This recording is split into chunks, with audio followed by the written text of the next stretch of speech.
In 2021, a team of French and Luxembourg creatives set out to do the unthinkable. To adapt a manga so renowned for its immersive artwork, where each page is filled top to bottom with intricate detail and meticulous drawn environments, created by none other than the legendary Jiro Taniguchi. That manga being The Summit of the Gods. Now, keep in mind, no other Taniguchi project has ever been animated before. His manga has received live-action adaptations, but no one has ever made the leap into animation. Considering the density of Taniguchi's artwork, it isn't difficult to see why. In many ways, the team had chosen a fitting challenge. The Summit of the Gods is a story centred on the pursuit of climbing Everest, of people pushing themselves towards something almost impossible. And in pursuing this challenge, the creators had found an Everest of their own. Because how do you animate the impossible? Animate dense environments with tiny material details and translate them into movement? Well, to answer that, I need to take you back to the 80s. So, it's the late 80s, and Taniguchi is working towards finishing his mountain-focused survival manga series, K, when Kodansha approaches him about adapting novelist Baku Yomemakura's work, Garoden. There's an overlap, but he agrees, meaning Taniguchi continues finalising K whilst also working on Garoden, marking the beginning of Taniguchi and Yomemakura's creative partnership. Skipping forward to the late 90s, fresh off the success of his award-winning novel The Summit of the Gods, Yomemakura wanted to see it adapted into a manga. And not just by anyone, he approached Taniguchi himself. His reasoning being to quote-unquote, the multitude of details that make a mountaineering story believable, and then the staging of the characters, few artists are capable of representing these elements. Which makes total sense given their previous partnership as well, which is probably why Taniguchi easily agreed. As a result, the pair spent the following 3 years working on the Summit of the Gods manga adaptation. Little did they know that in 2004, the Summit of the Gods would hit French waters and absolutely explode with popularity once more, selling over a whopping 380,000 copies. Not so surprising given French readers had already loved and cherished Taniguchi's work years prior, even nicknaming him the poet of manga. As the popularity of the series continued to grow, it eventually found its way into the hands of film producer Jean-Charles Ostorio years later, who also happened to be passionate about mountaineering. Arriving in 2012, Ostorio was so inspired by the manga that he wrote a personal letter to Taniguchi himself, asking to adapt the work with the words, "If you grant me your trust by giving me the rights, I know the road will be long and undoubtedly full of difficulties, but I have confidence. In a way, this will be my Everest." Skip ahead to 2013 and Taniguchi officially agrees to the request, giving his blessing to the project. With the Summit of the Gods now entering pre-production, Ostorio began searching for collaborators to help bring the project to life. Enter the Annecy International Animation Film Festival in 2014. There he met two enthusiastic partners, Didier and Damien Brunet of Folie Varie, who agreed with open arms at the opportunity.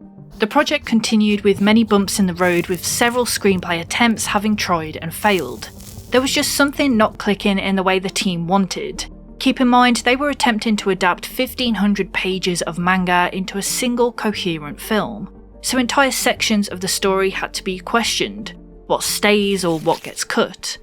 This back and forth continued for several years until in 2017, creator Patrick Humbert, who was working under Folie Varie at the time, was approached by Ostorio and Brunet to create character designs and visual concepts for the film, which would end up becoming one of the most important decisions made during production. As years of production went on, Ostorio would repeatedly ask for Humbert's thoughts and input on the existing script, of which eventually, Humbert admitted he did not believe it was the right approach for adapting Taniguchi's manga. A very, very bold move, but one intriguing enough that Humbert was asked to return with a 4-page outline of his own version. His take shifted the focus away from simply adapting panels and instead leaning into the human elements that sat at the heart of Taniguchi's work. Ostorio was so impressed he invited Humbert to start the screenplay again from scratch, whilst also offering him the role of director, despite that never being the original plan. But writing wasn't the only challenge standing in the team's way. Adapting any work will come with difficulties or problem-solving issues, but Taniguchi's work, one so detailed and comprehensive, that was an entirely different mountain to climb. With production fully underway with a more solidified narrative plan, next was planning how the visuals would look across the film. Production was split across several studios in France and Luxembourg, with Fully Valley acting as the main studio in Paris. Due to the meticulous details of Taniguchi's drawing style, and given the vast amount of drawings required by the studios, a simpler style was needed to alleviate stress and costs, which is why the team adapted a ligne claire aesthetic for the film, a style that is characterised by flat colours and uniform black outlines, something you often see in the Franco-Belgian animation industry. Animating a manga one-to-one from panel to shot should never be the true end goal of any adaptation, especially for a manga that realistically would take too long to replicate in its detail. As Humbert said himself, you can never reproduce a frame in a comic as it is, because the format of a film is different. Rather than recreating a spot the difference game between both mediums, having the animation evoke the same feeling as the manga is the main goal.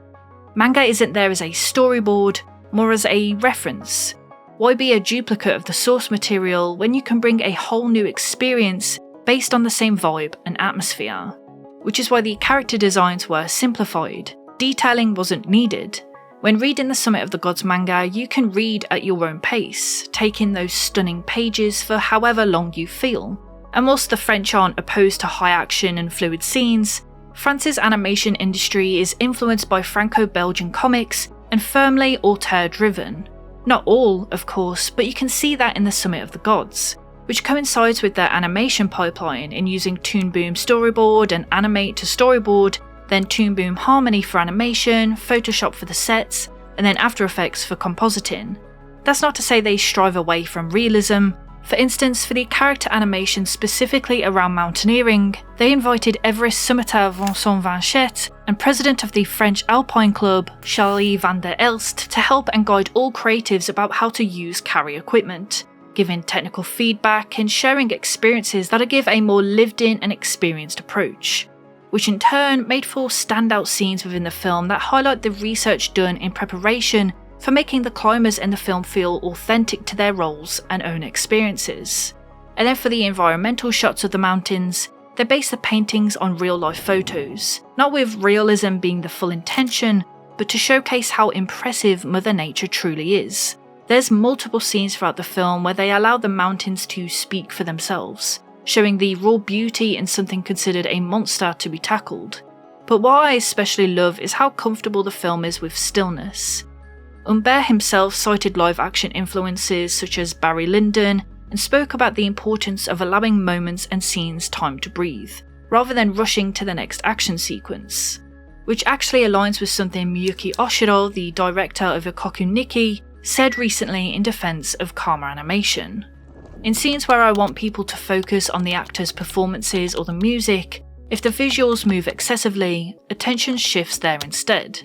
And that applies to Summit in almost every way. The film repeatedly lets the environment drink up the beauty of a scene, allowing the horizon to quieten everything around it and leave the characters suspended in awe and exhaustion, which corroborates into the final output of the film. The Summit of the Gods highlights how every challenge gives a result and feeling at the end, whether it's a feeling of satisfaction or being proud of an achievement, receiving a new look on life, or what boundaries you can further push. Or sometimes it's just being granted a beautiful sight of a sunrise. The story is also about having to make the necessary journeys and sacrifices in order to achieve your dreams. In this case, the first person to solo climb the southwest face route of Everest. When mountaineering goes wrong, it goes wrong. Ice clings to your lips, seals them together, lungs filling with cold in an environment where oxygen is already harder to breathe, and frostbite eating away at flesh where all you can do is wait for help. So, why do it?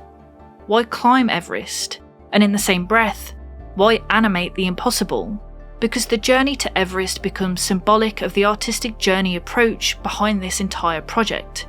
As Humbert himself put it, I found an astonishing parallel between the useless quest of mountaineers and that of artistic creation, particularly animation. You can spend entire days animating a single second of film. The artistic approach is the same as that of a walker or a mountaineer.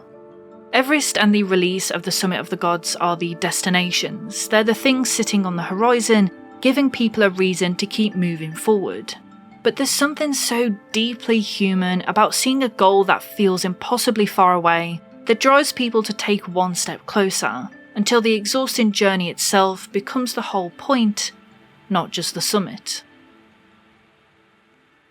Hey guys, thanks for watching to the end of the video. As always, I want to give a shout out to everyone on Patreon and everyone who's a part of my YouTube memberships for supporting the channel, and also just a big thank you to everyone who's stayed along, watched until the end, up until this point, liked, shared, etc, etc. Everything helps towards the channel, and I'm very slowly getting out of the viewership dump that I've been in for the last few months because of that strike on the channel, which I think I underestimated how much that would affect the performance of my videos. Having a strike, I didn't realise it was that bad, but we're slowly getting out of that issue, slowly. So thanks for sticking with me during that. What else do I want to say? My next video it was going to be on Witch Hat Atelier, but I've kind of got this video done a little earlier than what I thought I was going to. So I don't know whether to do another video whilst I wait for the anime to finish, because I kind of have to wait for it to finish in order to do the video, but that's still not... It's like a few weeks away, so I'm undecided yet. I'll decide by next week what my next video will be on, because I do have another video in mind that I don't think would take too long to do, but I'd rather do quality over quantity, so I don't know. I'll decide over the weekend. Until then, I'll catch you guys in the next one.